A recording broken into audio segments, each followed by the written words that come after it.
तो आज मैं आपको बजरंग बाण के कुछ उपाय बता रहा हूँ, जो मैंने खुद अनुभव किए हैं और उसको मैंने लिखा है और उनको कैसे आपको करना है चाहिए, कैसे क्या करना चाहिए, मैंने सारा उसको लिखा है।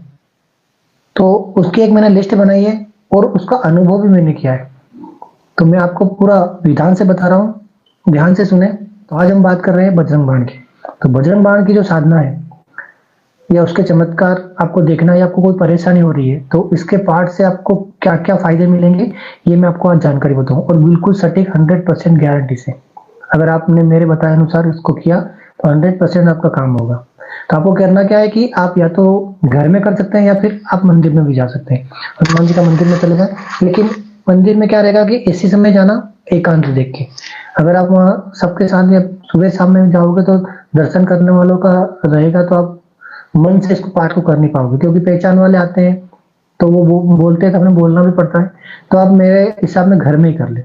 तो घर में करने से पहले नहा धोकर शुद्ध हो जाएं और शुद्ध कपड़े पहन लें। शुद्ध कपड़े पहनकर आपको अपने घर के मंदिर में एक हनुमान जी की तस्वीर लगाना है, या अगर तस्वीर नहीं लगा रहे हो तो ऐसे ही हनुमान जी का ध्यान करें। कोई सा भी अगर आपको मंत्र याद हो हनुमान जी का, तो उस मंत्र को आप जाप कर लें और फिर अपने आप को पवित्र करें। पवित्र करके तिलक वगैरह अपने आप में लगा लें। एक अच्छा घी का और सरसों के तेल का दीपक जला दें और गुलाब के फूल अगर हो या कोई से फूल आपके उस समय उपलब्ध हो जाए, वो फूल अपने घर के मंदिर में हनुमान जी का नाम लेते हुए चढ़ा दें। तस्वीर हो तो तस्वीर पे चढ़ा दें, अगर तस्वीर नहीं है तो उनका ध्यान करते हुए वहां पे चढ़ा दें। श्री राम जी का ध्यान करते हुए एक फूल चढ़ा दें। उसके बाद में आपको करना है, गणेश जी का ध्यान करना है। ओम श्री गणेशाय नमः। भगवान भोलेनाथ का ध्यान कर ले, ओम उमामेश्वराभ्याम नमः। और भगवान हनुमान जी का ध्यान करें, ओम हनुमते नमः भी आप बोल सकते हैं। और अपने गुरु, जिसको अभी आपने गुरु बनाया हुआ है, उनका ध्यान कर ले। अगर आपने गुरु नहीं बनाए तो ओम नमः शिवाय का 21 बार जाप कर लें।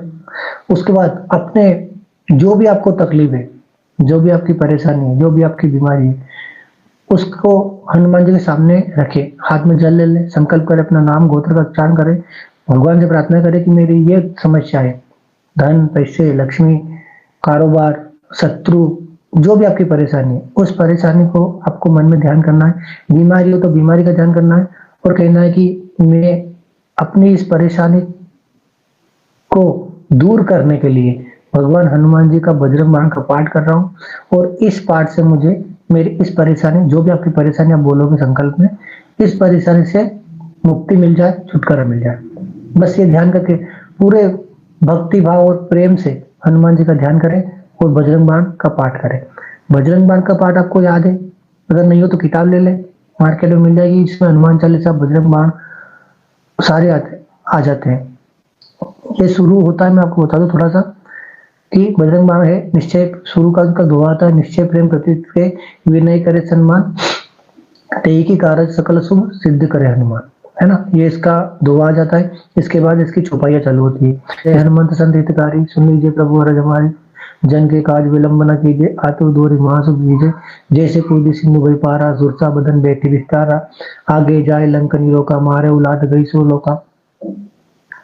जाय विभीषण को सुख देना, सीता ने थी परम पद लेना, बाग उजारी सिंधु मोरा, अति आतुर्यम करता तोरा, अक्षय कुमार को मार संवारा, लूम लपेट लंक को जारा, लाह समान लंक जर गई, जय जय जय। तुम सुरभु भाई अब विलंब कहीं करना, सामने कृपा करो अंतर्यामी। बाण है, इस बजरंग बाण का आपको पाठ करना है और पाठ कितने करना है? 11 पाठ डेली। रोजाना आपको श्रद्धा भाव से 11 पाठ करना है। भगवान को मैंने जैसे जैसे बोला है वैसे वैसे आपको करना है। भोग में आप या तो गुड़ चना रख सकते हो या फिर घर में अपन जो बनाते हैं शुद्ध, जैसे उसमें लहसुन प्याज नहीं होना चाहिए। बिना लहसुन प्याज का आपको घर में जो बना है वो भी आप भोग लगा सकते हैं, थोड़ा सा गुड़ रख के। रोटी, अगर सब्जी में लहसुन प्याज डल गया है तो आप घर में जो भी बनाए रोटी, उसके ऊपर थोड़ा सा घी और थोड़ा थोड़ा सा गुड़ रखकर आप भगवान को भोग लगा सकते हैं, ठीक है। अब मैं आपको बता देता हूँ कि इस से आपको क्या क्या फायदे मिलेंगे। बजरंग बाण पाठ से जीवन में समस्याओं का समाधान होता है। ये मेरा अनुभव है, मैंने खुद आजमाया हुआ है और मैंने बहुत सारों को इसको पाठ करने के लिए दिया है, तो उन्होंने भी इसको आजमाया हुआ है। तो आपको जीवन में आपको सभी समस्याओं का छुटकारा मिलेगा। शत्रु से अगर आप परेशान हो तो वो छूट जाएगी। अगर आपकी विवाह बाधा नहीं हो रही है, देखो ये छोटे-छोटे टोटके हैं इसके अंदर। आपको अगर मुक्ति पाना है तो घर में कर सकते हैं, लेकिन आपको कुछ टोटका अलग से हटके करना है तो उसका मैं बता देता हूँ। अगर आपके विवाह में बाधा हो रही है, शादी नहीं हो रही है, तो आपको क्या करना है कि बजरंग बाण का जो पाठ है, आपको केले के जो झाड़ होते हैं, उसके नीचे आसन बिछाकर उत्तर दिशा में मुख कर कर केले का जो पौधा होता है उसके नीचे बैठकर भगवान हनुमान जी का ध्यान करके 11 पाठ करना है। ठीक है? ये चालू करना है मंगलवार से, किसी भी मंगलवार से आप इसको स्टार्ट कर सकते हैं। तो आपके जो विवाह में बाधा आ रही है वो धीरे-धीरे खत्म हो जाएगी, जल्द से जल्द आपका विवाह हो जाएगा। दूसरा है ग्रह दोष। अगर आपकी कुंडली में कोई दोष है, खराब ग्रह बैठा हुआ है, तो ग्रह दोष के लिए आपको क्या करना है कि प्रातःकाल उठना है सूर्योदय से पहले और आटे का दीपक बनाना है, और आटे का दीपक बनाकर 4 मुंह का दीपक बनाना है, चारों मुंह को जलाना है और वहां पे बैठकर ये क्रिया आप घर में भी कर सकते हैं। चारों मुंह का दीपक जलाकर आपको 11 बजरंग बाण का पाठ करना है रोजाना, और उसके बाद जब वो दीपक ठंडा हो जाए तो उस दीपक को उठाकर आप किसी चौराहे पे या कुएं में या जल में डाल जाए। ठीक है? इससे आपका जो भी ग्रह दोष है, ग्रह क्लेश है, ये सारे शांत हो जाएंगे और समाप्त हो जाएंगे। तीसरी मैं बता देता हूँ कि साढ़े साथी। अगर आपको शनि की साढ़े साथी लग रही है, राहु आपका कुंडली में भारी है, तो आपको क्या करना है कि अगर शनि की साढ़े साथी, राहु केतु, गुरु ग्रह की दशा चल रही है, महादशा चल रही है, जो बड़े बनते हैं, अपन दही बड़ा बोलते हैं, उड़द दाल का बड़ा, वो ले लेना है। भगवान को उस बड़े का भोग लगाना है और भोग लगाकर आपको उस बड़े को कुत्ते को खिलाना चालू कर दे। आपको नहीं खाना, एक बड़ा लाना है दही बड़ा और भगवान के सामने वहां भोग लगाकर आपको पाठ कर लेना है बजरंग बाण का, और वो बड़ा आप कुत्ते को खिलाना शुरू कर दे। ये क्रिया आप करना चालू कर दे तो राहु की महादशा, केतु की महादशा, शनि की साढ़े साथी, ये सारी समाप्त हो जाएगी और आपका मंगलमय होगा। अगर आपके ऊपर कोर्ट केस चल रहा है, अगर किसी वजह से आप कोर्ट केस चल रहा है या आपके ऊपर कोई मुकदमा चल रहा है या आप जेल में हो, तो आपको क्या करना है, हनुमान जी के मंदिर में जाना है जहां पे हनुमान जी की मूर्ति, खड़ी मूर्ति हो, हाथ में पर्वत उठाए हुए। ठीक है? वहां पे जाकर आपको क्या करना है, कंकु से 11 टीके लगाना है। अगर आपके ऊपर कोर्ट केस चल रहा हो या कारागार में आप बंद हो या आपका कोई भी व्यक्ति जेल में बंद है, आप उसको छुड़ाना चाहते हो, हाँ एक बात ध्यान रखना कि अगर उसके ऊपर झूठा मुकदमा है, झूठा केस चल रहा है, तो ठीक है। अगर उसने कुछ किया है या जानबूझकर उसने कोई गलती करी है और उसकी वजह से वो जेल में है, तो फिर थोड़ा असंभव है। लेकिन आपके ऊपर कोई झूठा केस चल रहा है, झूठा मुकदमा चल रहा है, तो उसकी वजह से आप कारागार में बंद हो गए, तो आपको क्या करना है कि कंकु ले जाना है, हनुमान मंदिर जाना है और वहां पे क्या करना है कि एक पाठ करना है हनुमान जी का और एक टिक्की लगाना है। अब टिक्की कहाँ लगाना है, हनुमान जी के पूंछ पे। हनुमान जी की पूंछ होती है ना, वहां पे जहाँ बाल का जो गुच्छा बना होता है उसके ऊपर दूसरा पार्ट करना है, दूसरी टिक्की लगाना है। ऐसे 11 पार्ट करना और 11 टिक्की हनुमान जी की पूंछ के ऊपर लगा के आना है। ये क्रिया आप चालू कर दे तो आपके यहाँ या परिवार में आप खुद अगर किसी कोर्ट के केस में फंसे हुए हो, मुकदमा चल रहा है, तो सारी समस्या आपकी ये धीरे धीरे खत्म हो जाएगी और कोर्ट केस से आपको मुक्ति मिल जाएगी। ठीक है? और पांचवी मैं बताता हूँ, अगर आपको कोई गंभीर बीमारी है, मैंने बताया बीमारी भी ठीक होती है।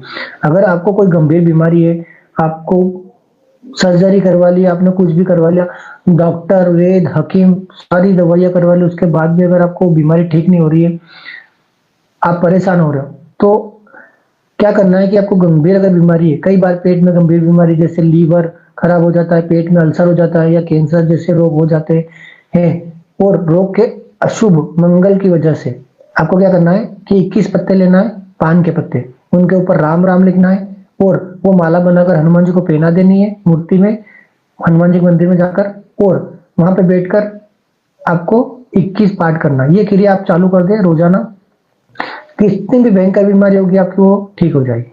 ठीक है? अब आपको मैं बताता हूँ नौकरी। अगर आपके नौकरी में कोई परेशानी आ रही है, बाधा आ रही है, नौकरी नहीं मिल रही है, आप बहुत मेहनत कर रहे हो, उसके बाद भी अगर आपको नौकरी नहीं मिल रही है, तो आपको क्या करना है कि अगर नौकरी छूटने का डर हो गया है या छुट्टी हुई नौकरी दोबारा पानी है आपको, तो बजरंग बाण का पाठ रात में नक्षत्र दर्शन करने के बाद करें। रात में आपको 10 बजे के बाद नक्षत्र दर्शन आपको पता नहीं होगा, लेकिन मैं आपको टाइम बता देता हूँ कि 10 बजे के बाद में आपको शुद्ध होकर जो मैंने विधि बताई है पूजन पाठ वगैरह घर में करके उसके बाद आपको ये क्रिया चालू करना है, और ये मंगलवार के दिन से करना है।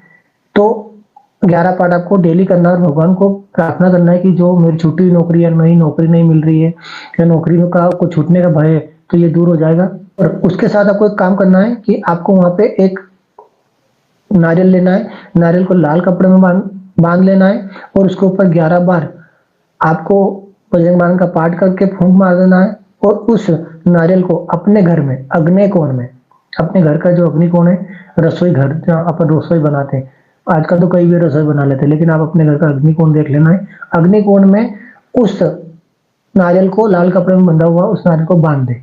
बांधने से क्या होगा कि आपका जो नौकरी में बाधा आ रही है समाप्त हो जाएगी, और नौकरी अगर नहीं मिल रही है तो वो भी आपको मिल जाएगी। अब आपको मैं 7वां उपाय बता देता हूँ। वास्तु दोष, अगर घर में कई बार वास्तु दोष है, कई बार घर में वास्तु दोष के चलते कई समस्या उत्पन्न हो जाती है, घर में लड़ाई झगड़ा होने लग जाता है, बहुत सारी परेशानियां उत्पन्न हो जाती है। तो आपको क्या करना है कि ये बजरंग बाण का पाठ आपको चालू करना है। नियम वही रहेगा कि भगवान का ध्यान करना है, फूल चढ़ाना है, भोग आपको लगाना है, भोग आपके घर में बनाओ, रोटी ले ले, उसके ऊपर घी डालकर गुड़ रखकर भोग लगा दे, और आपको बजरंग बाण का पाठ आपको घर में चालू कर देना। तो धीरे धीरे घर में से वास्तु का दोष खत्म हो जाएगा।